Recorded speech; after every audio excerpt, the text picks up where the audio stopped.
नमस्कार दोस्तों, स्वागत है आपका हमारे चैनल गोविंद गोपाल में फिर से एक बार। दोस्तों आज हम इस वीडियो में बात करेंगे शिक्षा मित्रों की सामाजिक सुरक्षा और जीवन जीने के संवैधानिक अधिकार के बारे में, क्योंकि इससे संबंधित एक शिक्षा मित्र कोर्ट में लड़ाई लड़ रहे हैं जिनका नाम है त्रिभुवन सिंह जी। त्रिभुवन सिंह के बारे में आप भली भांति जानते हैं। ये अक्सर सरकार के खिलाफ कोर्ट में लड़ाई लड़ते हैं और साथ ही साथ ट्विटर के माध्यम से अपनी बात आम जनता तक, सरकार तक, मीडिया तक पहुंचाते हैं। इनके द्वारा कई ट्विटर अभियान चलाए गए जिसमें इन्होंने सरकार को उनका वादा याद दिलाने के लिए ट्विटर पर अभियान चलाए। लेकिन आज त्रिभुवन सिंह जी का एक संदेश प्राप्त हुआ जिस पर उन्होंने कहा है कि हमें आम शिक्षा मित्रों का सहयोग चाहिए एक केस लड़ने के लिए। आपको पता ही होगा कि जब से शिक्षा मित्रों का समायोजन निरस्त हुआ उसके बाद शिक्षा मित्रों पर आर्थिक परेशानी तो आई ही आई, आर्थिक संकट इनके ऊपर टूटा, साथ ही साथ सामाजिक और मानसिक दबाव भी बहुत ज़्यादा बना, जिसकी वजह से शिक्षा मित्र मानसिक रूप से परेशान हो गया और इस वजह से कई शिक्षा मित्रों ने अपनी जीवन लीला समाप्त की और बहुत से मानसिक तनाव में आके सही तरीके से अपना काम नहीं कर पा रहे हैं। इस वजह से ही त्रिभुवन सिंह जी ने EPF यानी एम्प्लॉयमेंट प्रोविडेंट फंड वालों से बात की कि यदि शिक्षा मित्र असमय ही ऐसे दुनिया को छोड़ के चले जाते हैं तो क्या सरकार को उनको कुछ मुआवजा नहीं देना चाहिए? क्या शिक्षा मित्र जो पिछले 20-25 सालों से पढ़ा रहे हैं और अपने जीवन पूरा इसमें पढ़ाते पढ़ाते निकाल देंगे, क्या रिटायरमेंट पर उन्हें कुछ पैसा नहीं मिलना चाहिए? इसलिए उन्होंने EPF की लड़ाई लड़ी और जिसको लेके वो कोर्ट भी गए।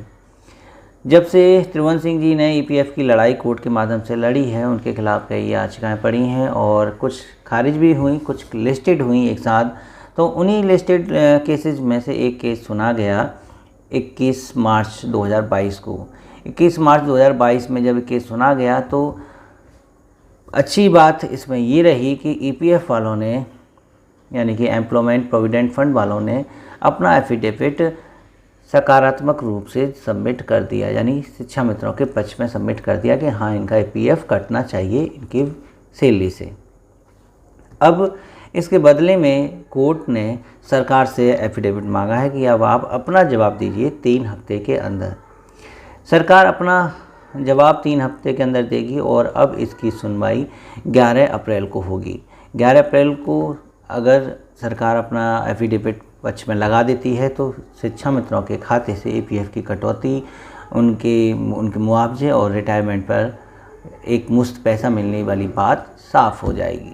लेकिन त्रिभुवन सिंह ये कहना है कि इस लंबे केस की लड़ाई में हमने अभी तक किसी से भी सहयोग नहीं मांगा था, लेकिन शायद अब आगे और हमें लड़ाई मजबूती से लड़नी होगी, इसलिए वो आम शिक्षा मित्रों से सहयोग राशि के लिए प्रार्थना कर रहे हैं या उनसे अनुग्रह कर रहे हैं।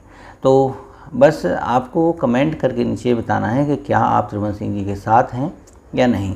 दूसरी बात कि वो किस तरह की लड़ाई लड़ रहे हैं, EPF क्या होता है, उससे शिक्षा मित्रों को क्या फ़ायदा होगा या नहीं होगा, इससे संबंधित हमने एक वीडियो पहले ही बना चुके हैं, पहले भी बनाई थी। तो आप इससे रिलेटेड वीडियो ऊपर आई बटन पर क्लिक करके देख सकते हैं। हम पहले ही वीडियो बना चुके हैं, इसमें सारी जानकारी है कि EPF कटने से क्या क्या फ़ायदा होता है। साथ ही उन्होंने ये भी कहा है कि जो साथी उनके साथ जुड़ना चाहते हैं वो इस WhatsApp नंबर पर उनसे संपर्क कर सकते हैं। उन्हें इस केस से संबंधित सारी जानकारी दी जाएगी, बस उनको सहयोग करना होगा। यानी कि आप अगर उनके सदस्य बनना चाहते हैं तो आप उनके WhatsApp नंबर पर कांटेक्ट करके जो है सारी जानकारी प्राप्त कर सकते हैं कि इस केस में आखिर चल क्या रहा है और शिक्षा मित्रों को इससे क्या फ़ायदा है। तो बस कमेंट करके हमें बताइए आपको त्रिभुवन सिंह जी का साथ देना है या नहीं देना है, और ये वीडियो आपको कैसी लगी ये भी कमेंट करके बताइएगा। अच्छी लगी हो तो जाहिर सी बात है कि सिर्फ़ और सिर्फ आप लाइक का बटन दबा दीजिए, अपने दोस्तों के साथ शेयर कर दीजिए और चैनल पर नए हैं तो चैनल को सब्सक्राइब करना